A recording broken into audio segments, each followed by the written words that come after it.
링겔 한번 맞고 이제 피부도 좋아지고 피로가 싹 가신다. 굉장히 솔깃하죠. 근데 이 주사를 집에서 심지어 무면허에게 맞았다면 지금 연예계에서 터진 이런 주사 이모 논란, 이런 논란은 단순 스캔들이 아니라 의료 암시장과 무면허 시술의 단면을 보여주는 사건이라고 생각을 해요. 근데 이게 왜 문제가 될까요? 라고 생각하시는 분들이 많을 것 같아서 한번 정리를 해보려고 해요.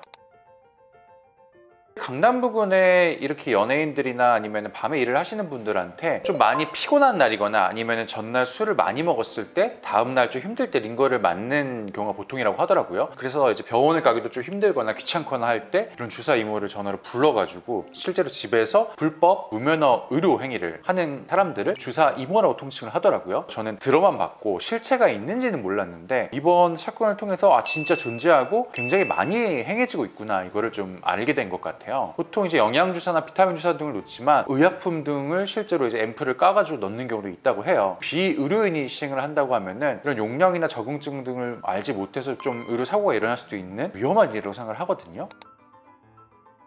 먼저 한국에서 주사, 진단, 처방, 약물 주입 같은 거는 이제 면허자, 의사 또는 간호사만 가능하고요. 면허가 없으면은 이제 어디서 누구에게 어떤 주사를 놔도 불법이에요. 심지어 면허가 있더라도 비의료기관에서의 주사 시술은 몇 가지 한시적인 예외적 응급사항이 아니라면 모두 의료법 위반이죠.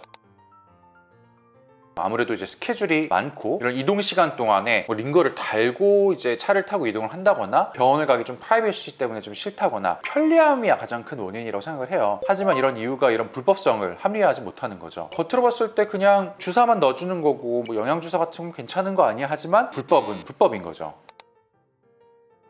사전에 그런 문진이나 이런 것들이 의사를 통해서 행해지지 않기 때문에 알러지라든지 이런 감염 위험, 기저질환 체크 같은 게 없고요. 그리고 멸균이나 보관, 그리고 조제 관리가 없기 때문에 감염 위험이 늘어난다거나 약물의 효과가 좀 떨어지거나 변형을 해서 다른 이제 위험성을 좀 내포할 수가 있고요. 그리고 이제 주사 이후에 이제 뭔가 문제가 발생했을 때는 전혀 이제 대처할 수 방법이 없는 거죠. 주사를 통해서 균이 들어가게 되면 정맥 감염도 가능하고 기저질환이 있거나 좀 심한 경우에는 폐혈증까지 올 수도 있거든요. 그리고 이제 반을 통해서 공기가 이제 들어가는 경우에는 공기색전도 좀 유행이 되는데 공기가 보통은 이제 혈관 안에서 다 흡수가 돼요. 하지만 이런 좀 다량의 공기가 들어갔거나 운이 나쁠 경우에는 심장으로 들어가서 혈관을 막을 수도 있고요. 그리고 또 주사 부위가 이제 출혈이 돼가지고 붓는 경우가 있어요. 근데 이런 것들이 지혈이 잘 안 되고 계속 부으면은 컴파트먼트 신드롬, 팔 안에 있는 것들이 빵빵해져가지고 괴사가 된다거나 이런 부작용에 대한 대처가 불가능하기 때문에 굉장히 위험한 일이 있을 수도 있고요. 그냥 단순한 링겔 말고도 이런 약품 같은 것들을 넣는 걸로 알고 있는데 이런 작은 약물들 같은 것들을 의사의 지시 없이 넣었을 때는 감당할 수 있을지 좀 걱정이 되네요. 생명이 왔다 갔다 할 수 있는 일이기 때문에 굉장히 이런 것들에 대한 규제가 이루어져야 된다고 생각을 하고요.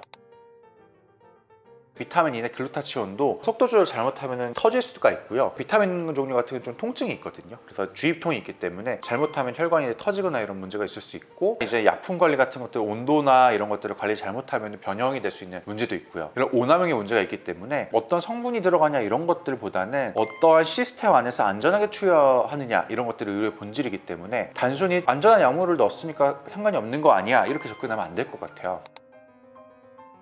피부과에서도 그냥 주사를 맞았는데 정맥에 혈관염이 좀 생겨가지고 피부에서도 감염이나 괴사가 생겨서 또는 이제 알러지 반응이 생겨서 오는 케이스가 실제로 존재를 하고요. 병원에서 맞아도 이런 게 생길 수가 있는데 불법으로 주사를 맞았을 때는 더욱더 조금 케이스가 심각해서 오시겠죠.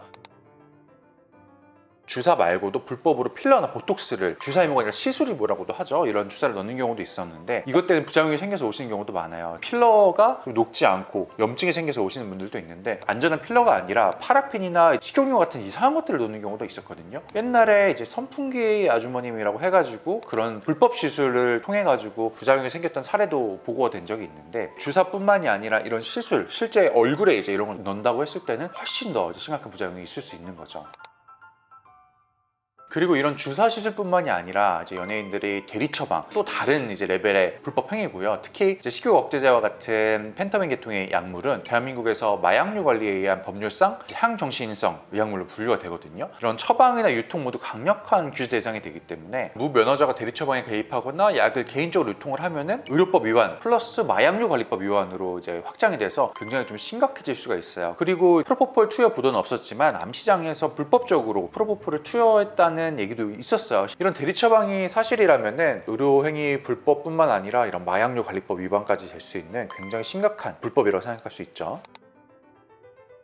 그래서 저는 이제 의료 현장에서 재고 유통 관리를 철저하기 때문에 이런 일이 어떻게 벌어지나 좀 의문이 가요. 엄격하게 관리가 되고 있지만 시스템의 허점은 어디에서나 이제 있기 때문에 이런 것들이 정식 루트가 아니라 뒤쪽 시장으로, 암시장으로 빠져나간다는 거는 실제로 있는 것 같아요. 심지어 이런 규제 약물까지 거래되는 암시장의 존재 자체가 안전과 합법의 경계가 흐려지는 이런 무서운 지점이라 생각을 하고, 이건 특정한 이제 개인의 문제로 생각할 게 아니라 구조적인 이런 시장 문제를 해결하지 않으면 점점 더 이런 불법 시장은 커질 거라고 생각을 해서 정부에서도 이런 거를 좀 강력하게 규제를 해야 되지 않나 이제 생각이 들고요. 의료라는 거는 이제 면허와 시스템 위에서만 좀 안전하다고 생각하거든요. 이제 아무래도 사람의 몸을 다루는 일인 만큼 항상 보수적이고, 불편하더라도 이런 원칙을 좀 답답하게 따를 때가 많아요. 아무리 급하더라도 불편하더라도 원칙에 맞는 의료 행위가 중요하다고 생각하고요.